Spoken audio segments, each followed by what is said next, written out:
Hi, I'm Blair with Revit Auto, and in today's video, we'll show you how to inspect your 2013 Freightliner on a quarterly basis. Fun fact, this truck right here is in our fleet protection program, which allows Revit Auto and its technicians to come on site and service and inspect your vehicles so that we reduce your downtime and save you from costly repairs. The first thing that we do is we check to make sure that the license plate and registration is current.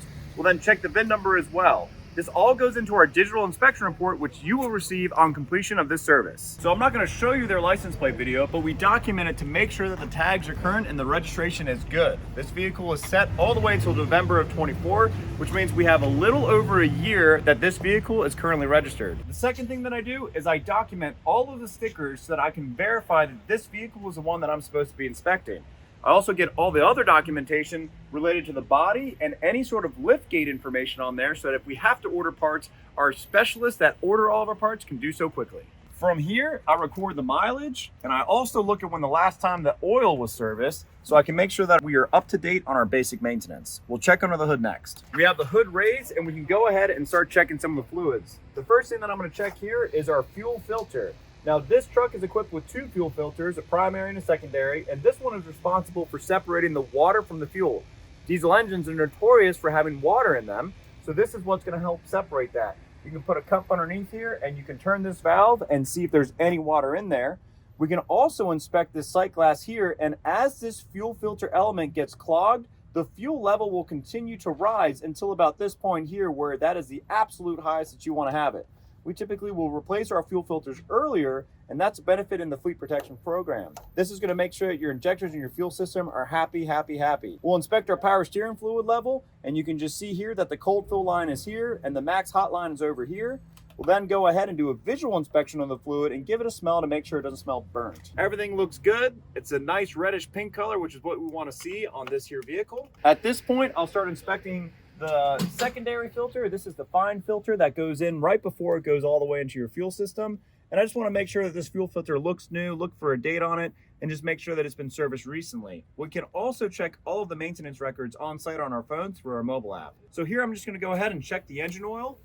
Super simple. Pull the dipstick out, wipe it clean. You want to make sure that you're on a smooth, flat surface so that you get an accurate reading.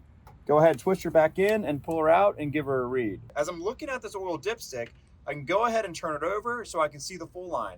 Now this truck is on a little bit of an incline and it's showing just a hair over full. So if I wipe this up right here, you can see here that we're at that full line. Now all diesel engines typically make seriously black oil, and that's because of the soot that makes its way and the hydrocarbons that make their way through. Now what's really great about this dipstick, it'll tell you that the line between the full and the add is 2 quarts. Now there's going to be a line between here and here, which typically represents 1 gallon of oil on these smaller 6.7 Cummins. I like to be very systematic as I look at the vehicle. Even though I could start inspecting the suspension from this side, I'm going to go ahead and continue on my fluids by checking the coolant and the air filter on the other side of the vehicle. On the passenger side of the vehicle, I can inspect my coolant very easily. I can see that there's no discoloration or intermix, which is fantastic. I can check my engine air filter, and there's a small sight glass here that'll tell you how much of your filter is clogged.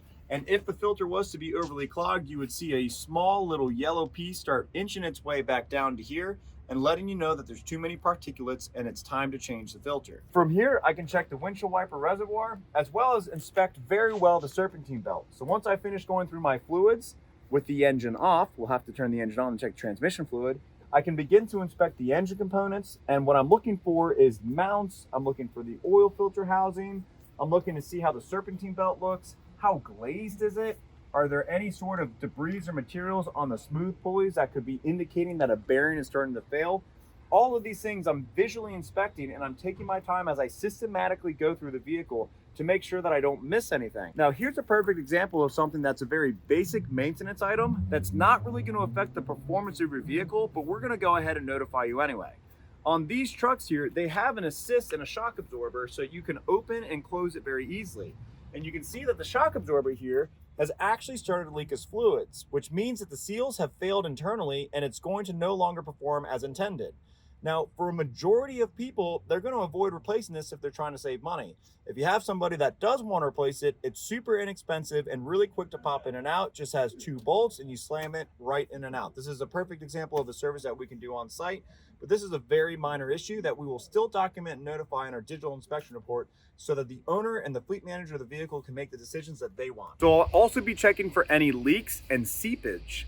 A seepage is something that looks like it's going to form into a leak, but right now it's more sweating out. So if I look at the top of this valve cover here, I can see that the upper valve cover is seeping onto the lower valve cover. Now it's not getting to the point where it's leaking to a drip. This is an older truck with a bunch of miles on it. So I'm going to go ahead and document this because this is something that we're going to want to closely monitor and repair at the expense of the customer. The audio file while we had the engine running was a little too hard to hear, so we're going to show you how you check the transmission fluid with the engine off for audio purposes, but you want to be on a smooth flat surface and start the engine so you get an accurate reading. Make sure that you have the engine at an idle while you're checking the transmission fluid. When the transmission is at operating temperature, the fluid should be between 170 and 200 degrees. So it is going to be hot. You want to wear gloves and make sure that you wipe it clean with a rag and not your hands. The transmission fluid dipstick is located here on the driver's side of this truck.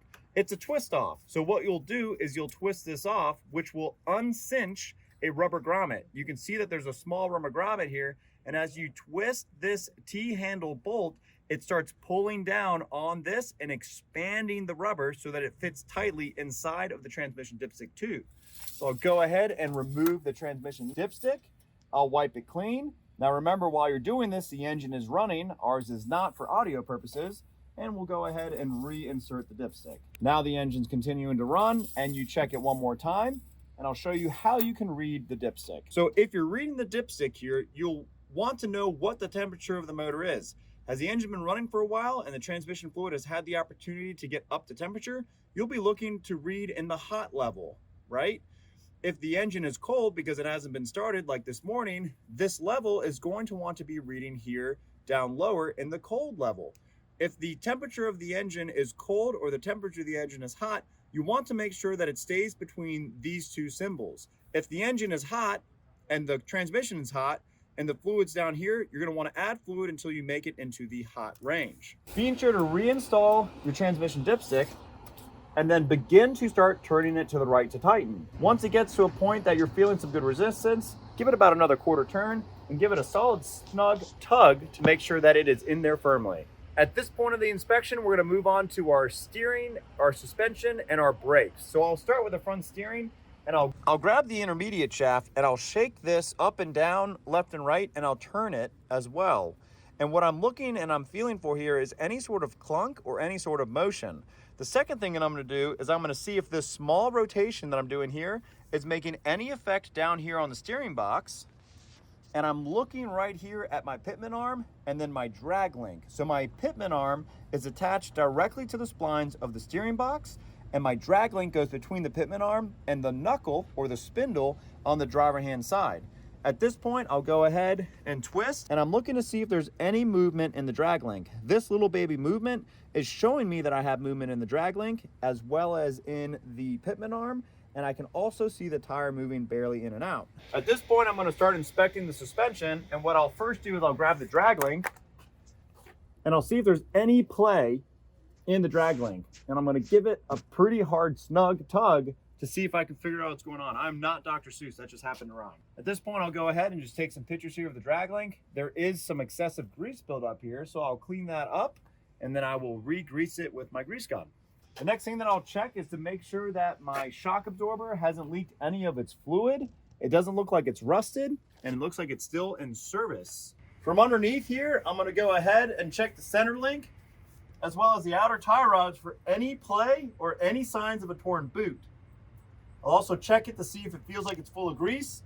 And then when I grab my grease gun and I start greasing my kingpins, I'll go ahead and service those as well. While I'm down here, I can very easily check the pad life on the shoes and I can look for any scoring inside of the drum. I'll make sure that my hands are clean and free of grease before I touch any brake components because that's going to reduce the efficiency of the brake components themselves. I'll also check my automatic slack adjusters here and check to make sure that everything is well greased and moving smoothly. Now this is a great opportunity for me to inspect the oil pan for rust and also to check the gaskets underneath here for any leaks.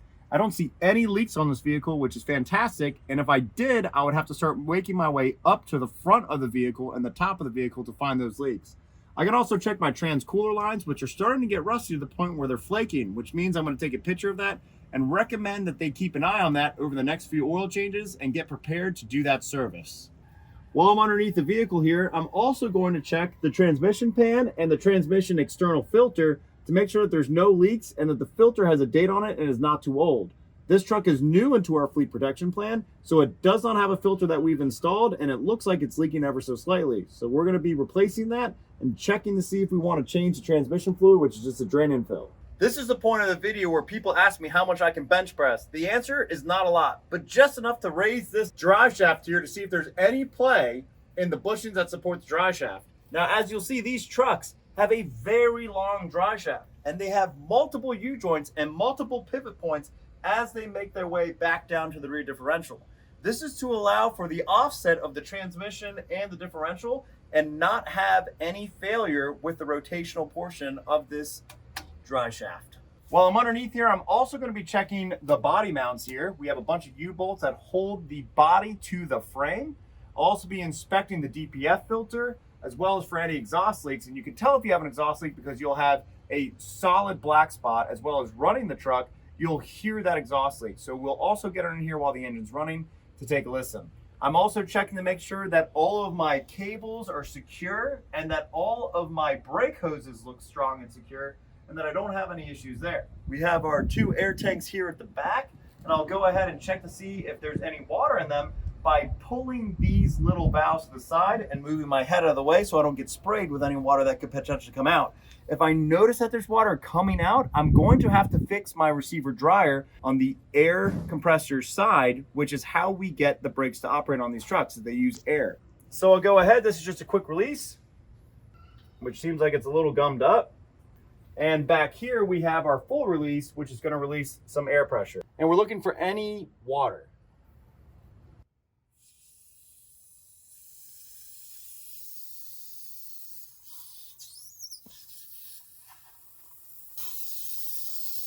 So we don't see any water, which means that we don't have any water entering into our brake system, which is fantastic. And we're going to do the same thing here on the secondary tank, which is just above the primary.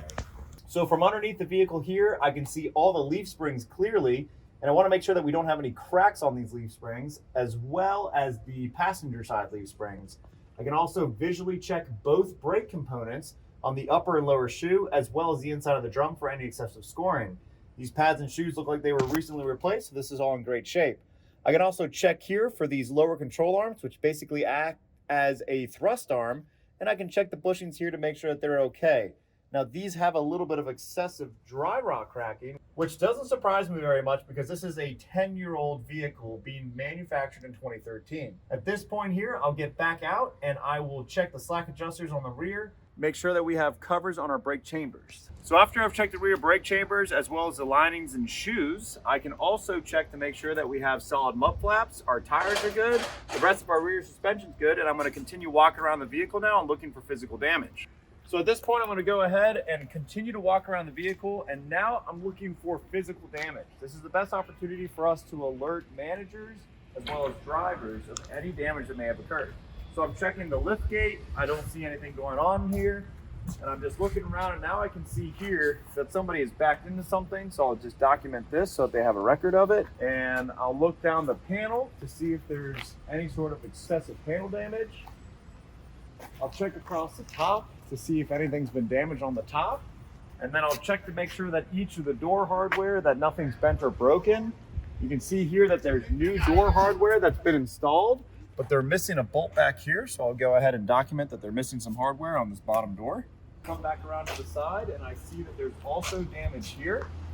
Looks like somebody backed in really hard, and these look like new bushings. So I'm wondering if maybe these rubber pads were replaced recently, but you can see here that this whole bottom is crushed and it's just bumped in just a little bit. So that's another thing that we'll take a photo of here. We'll come over here and we can see that we have a very large bow coming out this way, and we have a couple of missing rivets, which means that there's been some damage Likely what that means is that on the interior of the truck, there was some freight or cargo that wasn't properly strapped down, and they made a turn, and that caused a big pop to happen.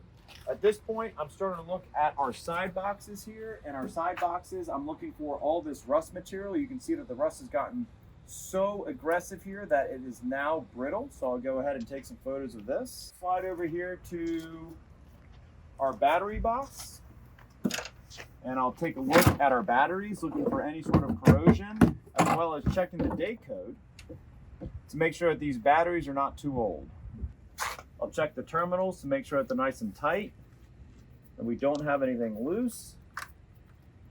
Everything feels nice and tight, nothing looks loose. And now as I work my way forward, I'm still focusing on the truck side. I haven't gotten to the refrigerated unit on the top. So I'm just checking to make sure that my DEF tank has DEF fluid in it, that I don't have any excessive leaking coming out of the diesel tank, that I don't have anything wrong with my breather vent hose going on here, and everything else looks pretty good to me so far. So that covers the basics of what we check out on your truck. Now this truck is equipped with a lift gate and a refrigerated unit, so I'm gonna go ahead and climb on top of the truck and check the reefer unit out, check for that to make sure that it has been serviced recently. We'll check the roll-up doors, and we'll also make sure that the lift gate is actuating correctly. A short test drive, and if there's any codes or warning lights, we'll scan those as well. If you want to have this level of service at your facility, be sure to contact us through social media or give us a call, and we'd be happy to set up a free consultation to see if it makes sense for you to sign your vehicles up for the Fleet Protection Plan. Happy motoring!